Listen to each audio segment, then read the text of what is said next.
kita double standar. Giliran kita yang kena, saya lagi disayang sama Allah Ta'ala.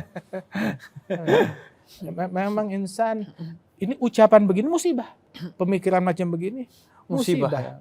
Begitu juga ketika bilang kepada lihat orang lain yang lagi kena musibah, terus dia bilang, itu orang kena musibah, memang pantas dia kena musibah. Ini omongan begini, musibah.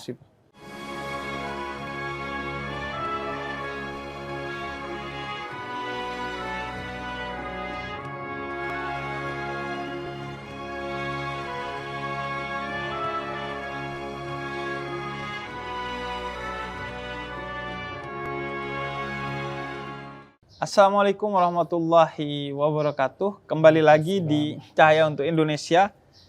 Dan kali ini kita akan belajar bersama Habib Jindan bin Naufal bin Salim bin Jindan di Yayasan Al-Fahriyah yang menjadi tempat beliau berdakwah dan mendidik para santri-santri beliau. Habib, apa kabar Habib? Alhamdulillah. Alhamdulillah. Habib, Indonesia ini selain diberikan karunia yang begitu besar oleh Allah, di mana dikatakan tongkat kayu dilempar jadi tanaman ya. Saking berkahnya Indonesia. Semua negeri ini subur. Ada batu bara, ada minyak, ada berbagai hal. Bahkan ada beberapa tanaman yang tidak bisa ditumbuh tempat lain, di Indonesia bisa. Bahkan ada beberapa tanaman yang di tempat lain memang nggak ada tuh, harus impor dari Indonesia, keberkahan bagi Indonesia. Tapi di sisi lain kita juga mendapatkan nikmat dalam wajah yang berbeda, yaitu menjadi negara dengan lokasi yang akan mendapatkan banyak tantangan-tantangan alam berupa bencana, yaitu gempa bumi, gunung meletus, longsor, dan lain sebagainya. Baik yang sifatnya alami dari alam, ataupun yang sifatnya karena ulah tangan manusia. Nah, yang ingin kita tahu pertama, Habib, bagaimana seharusnya sikap kita ketika melihat orang lain terkena bencana atau ketika diri kita terkena bencana. Alhamdulillah, wassalatu wassalamu ala sayyidina Rasulillah, Sayyidina Muhammad bin Abdullah, wa ala alihi wa sahbihi wa mawalah. Kita bersyukur kepada Allah Ta'ala, syukur yang gak ada habisnya. Atas nikmat yang gak ada habisnya. Sebanyak apapun syukur kita, nikmat Allah selalu lebih banyak kepada kita sekalian. Jahattu ni'mat Rabbi unggultu ani mugillu. Kalau kita bilang nikmat Allah masih kurang kepada kita, berarti kita kufur nikmat. Nikmat Allah Ta'ala sangat berlebih, lebih dari apa yang pantas dari yang pantas kita terima. Sangat berlebih nikmat Allah Subhanahu wa Ta'ala. Dan memang ujian dari Allah Subhanahu wa Ta'ala mesti dunia dimanapun ya tempatnya ujian. Mau itu di Indonesia ada pecahan tuh nggak tahu, bumi gitu, begitu daerah rentan gempa bumi, rentan gempa bumi. Tapi ada daerah lain bukan rentan gunung meletus, ada lagi rentan nggak ada gempa, nggak ada gunung erupsi, tapi angin topan. Dan begitu antara gempa ataupun banjir atau angin topan ataupun gunung meletus ataupun tsunami ataupun badai dan lain sebagainya, atau kebakaran bahkan, atau panas yang menyengat. Panas bisa menyebabkan kematian, atau dingin, beberapa negara sampai di bawah 0 derajat, ada yang sampai minus 20, minus 30 derajat, tapi orang hidup aja di sana. Alhamdulillah, orang hidup aja di sana. Subhanallah. Akan tetapi kita harus banyak bersyukur dari Allah Subhanahu wa Ta'ala. Allah Subhanahu wa Ta'ala memberikan nikmat dan memberikan ujian. Dan ujian Allah Subhanahu wa Ta'ala bisa dalam bentuk nikmat, bisa dalam bentuk musibah dari Allah Ta'ala. Sebagaimana nikmat Allah juga bisa dalam bentuk pemberian, bisa juga dalam bentuk musibah. Nikmat. Kan orang sering bilang ujiannya Allah Ta'ala bisa jadi dalam bentuk musibah, juga bisa jadi dalam bentuk nikmat. Begitu juga nikmatnya Allah Ta'ala bisa juga dalam bentuk musibah, tapi nikmat. Imam Al-Haddad beliau mengatakan, kam ni'am tayyal masaib inna fil ghaibi ajaib, kam ni'am tayyal masaib wa khud tadbiri khaib. Berapa dalam hal yang gaib mengandung keajaiban. Betapa banyak nikmat tapi kemasannya kemasan musibah, tapi dalamnya mengandung nikmat dari Allah Subhanahu wa Ta'ala. Akhud tadbir khaib, orang yang banyak antisipasi, banyak rencana, banyak komplain, dia bakalan selalu kecewa, bakalan selalu susah. Lam yazal fi qabdati syakki rahin, lam yadhuk 'aisha al-ibad as-salihin. Orang yang paling banyak ditimpa musibah ya Nabi Muhammad. Iya. Dan para nabi-nabi dan para rasul dan orang-orang yang mendekati daripada derajat mereka. Musibah pada diri kita, pada keluarga, pada harta, semuanya. Dan sebutin satu manusia nggak pernah ditimpa musibah. Semua orang pernah ditimpa musibah. Tapi masalahnya kita kadang nggak fair. Kalau kita yang dapat musibah kita bilang ini ujian, lagi disayang sama Allah. Kalau orang lain yang kena musibah, apalagi beda partai, wah itu kena azab. Kita bilangnya begitu. Fair aja, begitu aja kan ujungnya. Ujungnya begitu. Kalau orang lain, apalagi kalau udah beda calon, beda partai, lu sih waktu itu nyoblos yang itu azab. Azab dari Allah Ta'ala. Jadi begitu. Kita double standar. Giliran kita yang kena, saya lagi disayang sama Allah Ta'ala. Memang insan, ini ucapan begini musibah. Pemikiran macam begini musibah. Begitu juga ketika bilang kepada lihat orang lain yang lagi kena musibah, terus dia bilang, itu orang kena musibah, memang pantas dia kena musibah. Ini omongan begini, musibah. Musibah pada diri orang tersebut. Dan ketika dia nggak sadar kalau omongannya adalah sebuah bencana musibah dari Allah kepada dirinya, itu juga musibah yang kedua lagi. Musibah pada akalnya nggak peka dengan hal yang semacam begitu. Alhasil dunia husyat syughlan wa bu'san wa ghumum wa anaan wa fanaan wa humum farfuduha innaha nazrul hagir. Dunia itu ibaratnya kayak botol disumpel dengan bencana, kesulitan, kesibukan, stres, problem, penuh sesak dengan itu semuanya di situ. Nah kita tuh ada dalam botol tersebut yang dipenuhi dengan segala hal itu. Nabi di Sahih Bukhari ngegaris satu garis, kan? Bikin satu kotak persegi panjang. Udah gitu di tengah-tengahnya digaris dari tepi sampai ke tepi persegi itu, kemudian dilewatin lagi panjang. Terus Nabi bilang, ini yang kotak nih, yang kotak umur manusia. Dia nggak bisa ngelewati kotak itu. Yang garis di tengah nih, panjang dari satu tepi ke tepi yang satu lagi, dari awal umur sampai akhir umur, sampai ngelewat ke atas itu apa? Itu cita-citanya manusia. Lebih panjang dari umurnya. Ali bin Abi Thalib dia bilang, tanya ahli kubur, tanya kepada orang-orang yang udah meninggal, kalian meninggal dunia masih ada gak cita-cita yang belum kesampaian? Semua bakal bilang banyak. Iya. Lebih panjang cita-citanya daripada umurnya. Terus di garis yang tengah tadi itu cita-cita, Nabi garis kecil-kecil, 1, 2, 3, 4, 5, 6. Tanya, kalau yang kecil-kecil itu apa? Adil a'rad, tantangan, musibah, bencana. Lolos dari yang ini, datang problem berikutnya. Selesai problem ini, datang problem berikutnya. Begitu. Dari tsunami, datang problem gempa bumi, datang problem banjir, datang problem erupsi, datang problem ini. Ntar datang problem sakit, ntar datang problem kebakaran. Dan yang paling akhir problem kematian. Begitu. Selama kita hidup, ya emang udah begitu. Orang yang umurnya paling panjang, musibahnya paling banyak. Paling banyak yang dia rasakan. Mau umur panjang ya bersiap-siap musibah panjang. Orang yang umurnya 100 tahun, artinya dia sudah mengalami berapa banyak kematian kerabat, berapa banyak kematian keluarga, berapa banyak kematian family. Begitu. Yang umurnya panjang dia bakal merasakan musibah yang panjang, berapa banyak kehilangan, berapa banyak ketika naik, berapa banyak ketika dia turun. Dan begitu. Dan dunia ini berputar semacam begitu. Nah, Habib, kemudian bagaimana cara kita mengetahui, Habib, ini betulan nikmat atau musibah yang dibungkus nikmat? Atau ini musibah atau sebenarnya nikmat yang Allah bungkus pakai musibah? Kadang kita kesulitan mendeteksi itu, Habib. Kita menganggap semua yang Allah Ta'ala berikan kepada kita adalah nikmat dan anugerah. Semua yang Allah Ta'ala berikan, kita husnudzan, sangka baik, ini nikmat dari Allah Subhanahu Wa Ta'ala. Meskipun itu azab, Habib. Mengandung nikmat, mengandung kebaikan. Karena menegur kita. Nabi bilang, ajaban li amri mu'min, inna amrahu kullahu lahu khair.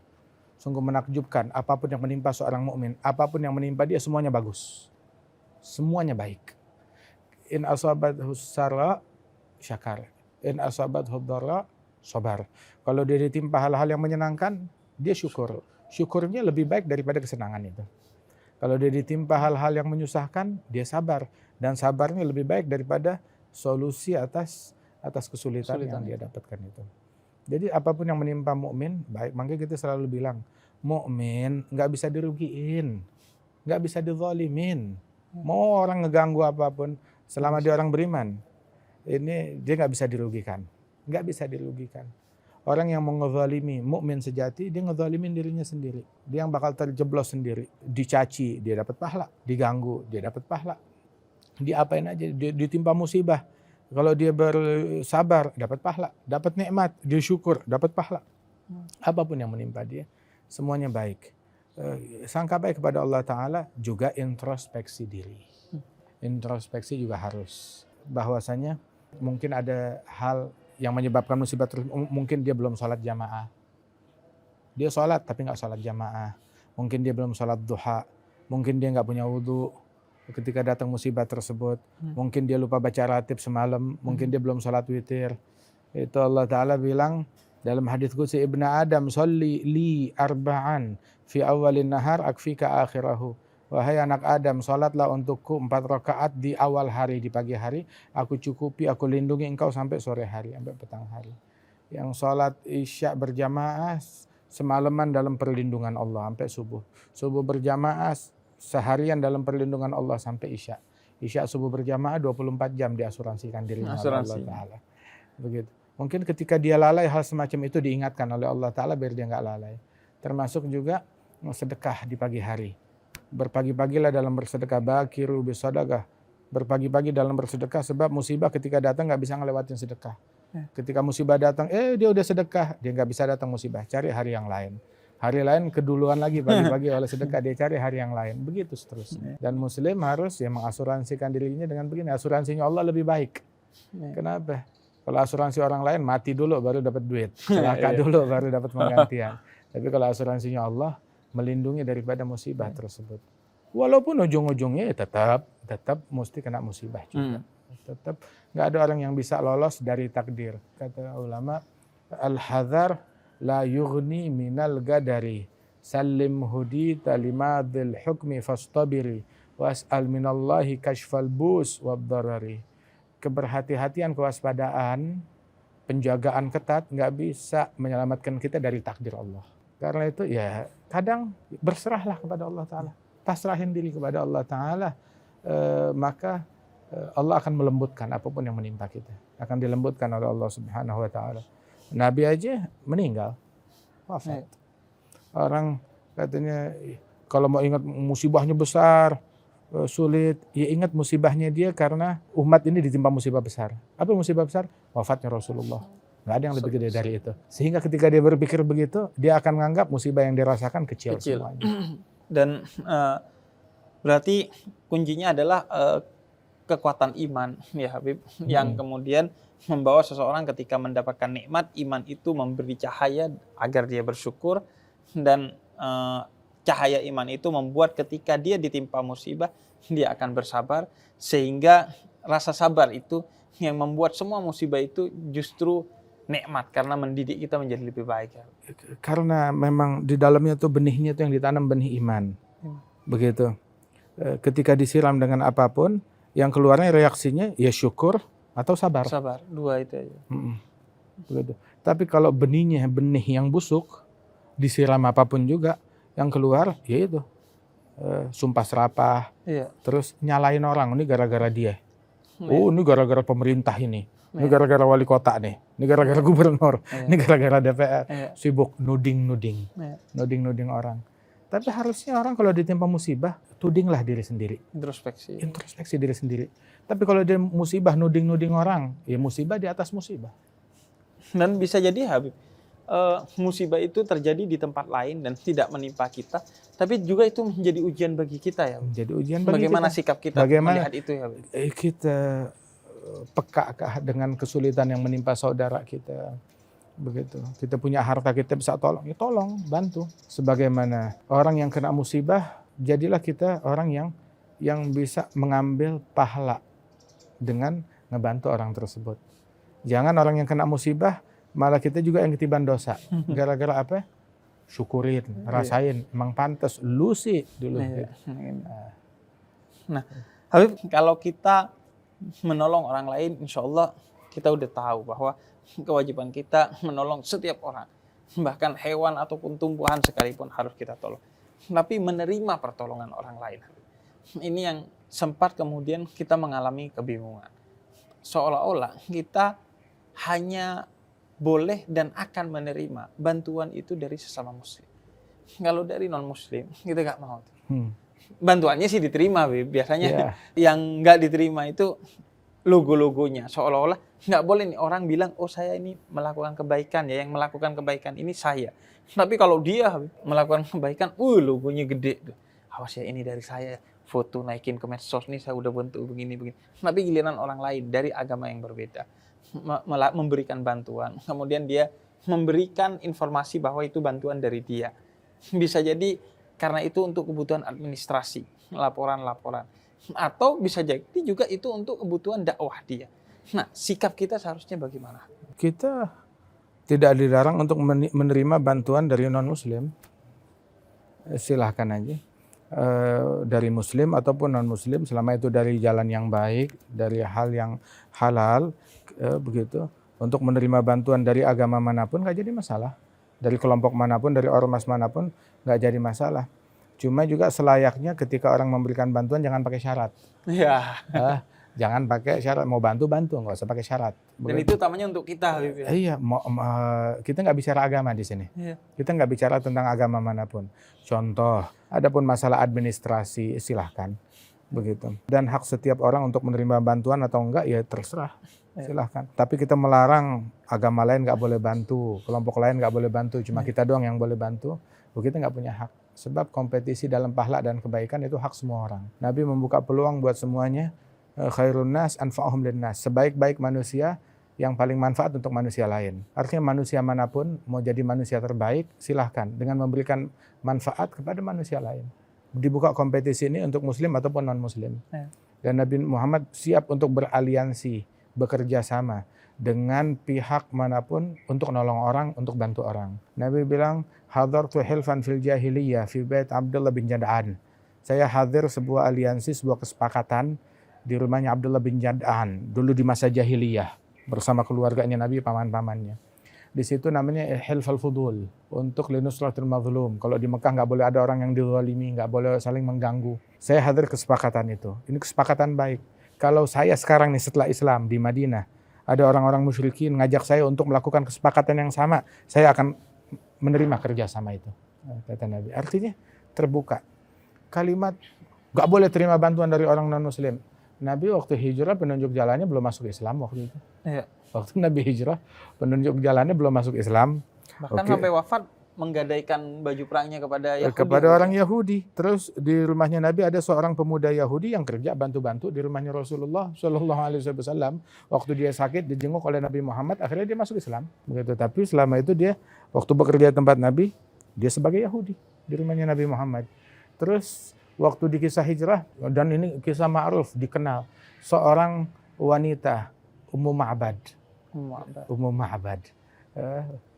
Waktu itu dia belum masuk Islam, dia buka menjamu Nabi dalam keadaan kelaparan, kesusahan bersama Sayyidina Abu Bakar.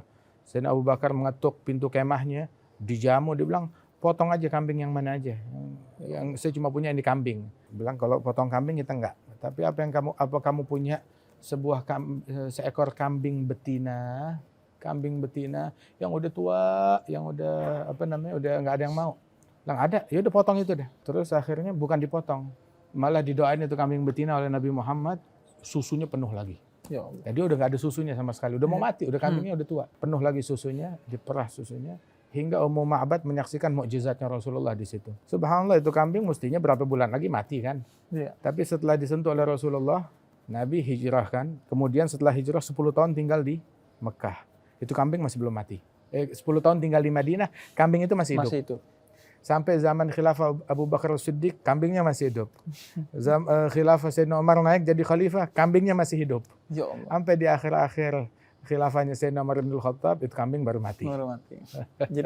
Jadi kalau alasannya mereka kan mau mendakwahkan agamanya kepada kita, justru sikap kita yang santun terhadap upaya mereka itu yang menjadi dakwah kita kepada mereka ya, Habib. Sehingga karena Nabi santun kepada orang-orang non-muslim itu yang membuat mereka masuk Islam. Justru kalau kita menghalang-halangi mereka dengan tidak santun, bagaimana kita bisa dakwah ke pintunya mereka? Nabi datang ke kemah-kemahnya musyrikin, mendakwahkan Islam. menunjukkan Islam, mempresentasikan tentang Islam, datang ke kemah-kemah mereka. Nah sekarang mereka datang ke kemahnya kita. Kan lebih mudah.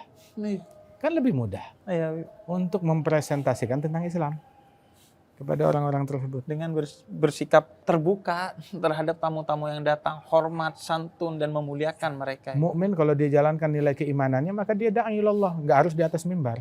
Tapi dengan sikap dia, dengan akhlak dia, dengan penghormatan dia, dengan budi pekerti dia, itu udah akhlak yang sangat-sangat luhur sekali dan dakwah yang sangat kuat sekali buat orang-orang tersebut. Jadi justru bagaimana sikap kita itulah dakwah. Dan orang yang sudah dipenuhi dengan keimanan dan kebaikan, maka dia tidak akan tercemar oleh segala kegelapan. Iya, betul. Artinya justru dengan kalau kita mau dakwah, jadi yang lebih baik dari mereka. Menjadi yang lebih baik dari mereka. Jangan kita menghalang-halangi orang mau bikin kebaikan. Dan justru kuatkan iman kita ya Habib, sebagai kekuatan dakwah kita. Habib, yang kemudian juga penting adalah 2023 ini Habib.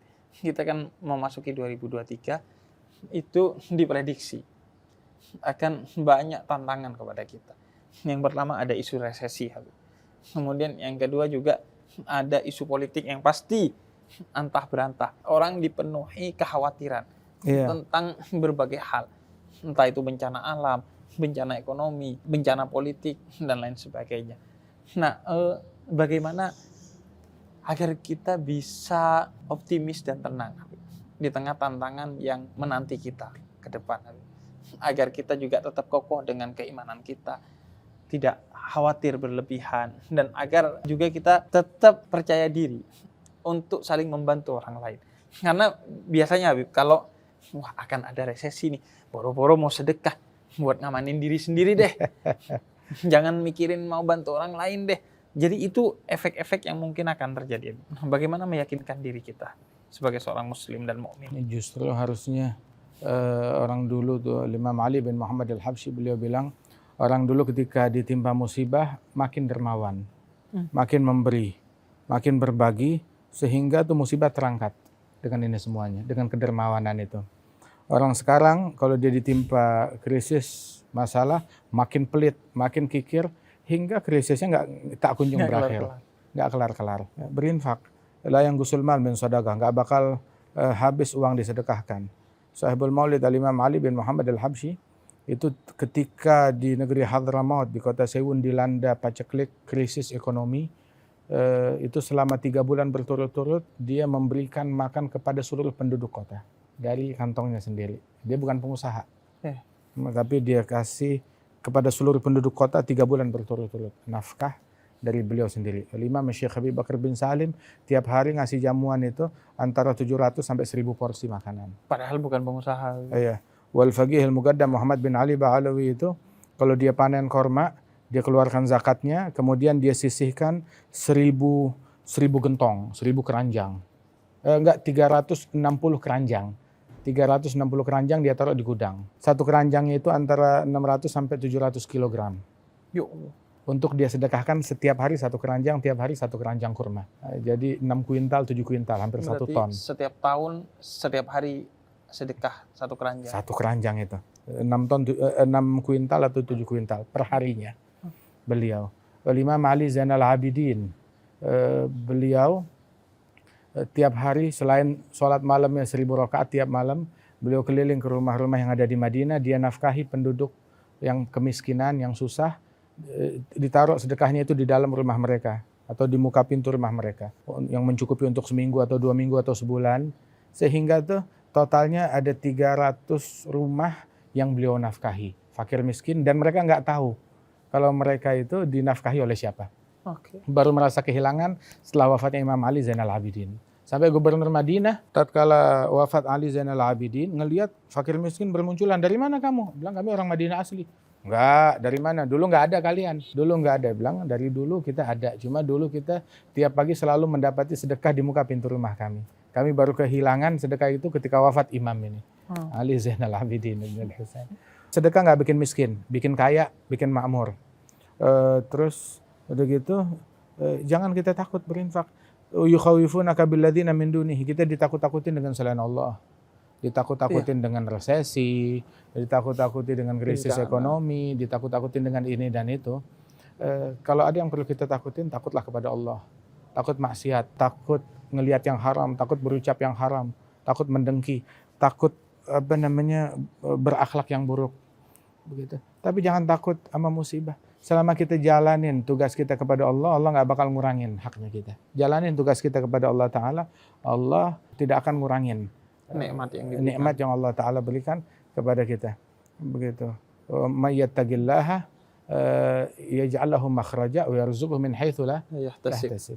Barang siapa yang takwa kepada Allah, Allah akan berikan dia solusi dan diberikan rezeki dari jalan yang tidak diduga-duga. Takwa dulu kepada Allah, takut dulu kepada Allah. Urusan lain nanti diurusin sama Allah Subhanahu wa taala. Dan hal yang macam begini sih slogan ini udah dari dulu, dan alhamdulillah. Covid juga kemarin kan gitu, Habib. Menimbulkan kekhawatiran. Orang takut sakit, ya sakit. Takut miskin. Al-Fagir kemarin ngobrol-ngobrol sama orang Madura yang jual kelontongan itu. Sekarang banyak di Jakarta orang Madura jual kelontongan. Ketika Al-Fagir nanya, kalian ini nggak khawatir? Kok berani-beraninya Indomaret udah di mana-mana, Alfamart udah di mana-mana, kalian malah buka kelontongan yang udah pasti lebih tidak lengkap, kemudian jauh lebih terlambat dan lain sebagainya. Kemudian dia bilang begini, tapi kita lebih baik karena pertama kita parkir gratis dan yang kedua kita buka 24 jam.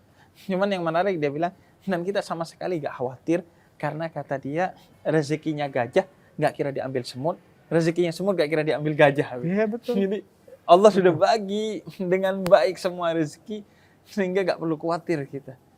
Subhanallah. Dan alhamdulillah musibah bukan cuma baru sekali ini doang. Iya. Berkali-kali, bertubi-tubi. Bahkan setahun tidak sekali. Barang siapa yang berpegang dengan Allah Subhanahu wa taala, mayatagillah, barang siapa yang takwa kepada Allah taala, innallaha ma'al ladzina taqaw. Allah bersama orang yang bertakwa. Orang yang takut kepada Allah. Enggak dibilang orang yang bertakwa bersama Allah. Tapi dibilang Allah bersama orang yang bertakwa. Itu keren tuh. Iya. Orang yang bertakwa bersama Allah, wah hebat. Tapi Allah bersama orang yang bertakwa. Begitu Allah ngikut kemanapun mereka, dijaga. Jadilah kita orang yang takwa, kita aman. Iman itu yang bikin kita aman. Yang takut kepada Allah dibikin semua makhluk takut sama dia. Tapi yang nggak takut kepada Allah ya takut dihantui dengan apapun juga. Iya. Ntar takut sama semut, takut sama nyamuk, takut. Oh ini nyamuk goyang dikit, gempa. Padahal dia belum sarapan, bukan gempa. Iya, bangun-bangun ngelihat matahari di barat dia sangka kiamat, padahal bangunnya kesorean. Ya, jadi kuncinya adalah iman kepada Allah. Dengan kita beriman kepada Allah, maka Allah yang menjaga kita. Dan ketika Allah yang menjaga kita, seperti Habib tadi bilang, itu lebih dari asuransi manapun, lebih dari satpam manapun, lebih dari polisi manapun, lebih dari BMKG manapun, dan kita tenang karena Allah yang menjaga kita. Dan sebesar-besar musibah adalah justru ketika kita jauh dari Allah. Ya. Terus ini kalimat ditakut-takutin ini udah banyak banget. Memang ada sebuah gerakan besar ya untuk membuat kita takut kepada selain Allah Ta'ala. Kita dibikin takut, entah perangnya di mana, kita yang dibikin takut di sini. Kita dibikin takut dengan dolar naik, kita takut. Dolar turun, kita takut. Minyak naik, kita takut. Minyak turun, kita takut. Bawang naik, kita takut. Bawang turun, kita takut. Semuanya. Termasuk juga rasa kekhawatiran. Oh, kalau dia yang menang pemilu, kita takut. Kalau dia yang kalah, kita... Yang kayak begini, semuanya ditakut-takutin. Kita nggak takut sholat kita nggak khusyuk. Nggak takut sholat kita nggak terima oleh Allah Ta'ala. Nggak takut kalau telat tahajud. Nggak takut hari ini saya belum baca Quran. Begitu. Dibikin takutnya sama hal yang seharusnya nggak perlu kita takutin. Begitu kita punya Tuhan, Tuhan bekerja, punya urusannya sendiri. Lu jangan ngurusin kerjaannya Tuhan. Iya. Begitu kan? Apa yang dikerjain? Tuhan ngasih ente kerjaan, jalanin ente punya kerjaan. Kerjaannya Tuhan, jangan ente handle. Iya. Begitu. Biar Tuhan yang pegang kerjaannya sendiri, ente pegang kerjaannya kita. Sudah. Kerjaannya kita ngabdi, takwa, kerjaannya Allah Ta'ala menata, mengatur, mengampuni, melindungi, merahmati, menjaga makhluknya. Sudah. Itu mengingatkan saya kepada salah satu hadis qudsi, ya ibn Adam, la tas'al rizqakat kama lam atlub minka amalan. Tugas kamu udah beribadah, Jangan tanya soal rezeki, saya yang siapkan, kata Allah. Dan termasuk dari ibadah itu tentunya adalah bekerja dan lain sebagainya, tapi sepantasnya, tidak perlu dengan kekhawatiran. Kerja, ikhtiar begitu, dan berserah kepada Allah Ta'ala, jalanin begitu. Kita ambil kewaspadaan kita begitu, dan berserah kepada Allah Subhanahu Wa Ta'ala. Kadang nggak semuanya harus diatur sama akal kita. Kita jangan mau oh saya harus jadi Superman, segalanya harus saya ngatur, enggak. Iya. Biar kita tahu kita lemah, kita punya keterbatasan, jalanin apa yang kita bisa, sisanya serahin kepada Allah Ta'ala. Kebanyakan overthinking, akhirnya overthinking tentang overthinking, nggak kelar-kelar. Syukran Habib, jazakumullah Habib. Dan semoga ini menjadi kekuatan bagi kita untuk menghadapi 2023 dan 2000 selanjutnya hingga akhir zaman, hingga kita wafat. Assalamualaikum warahmatullahi wabarakatuh.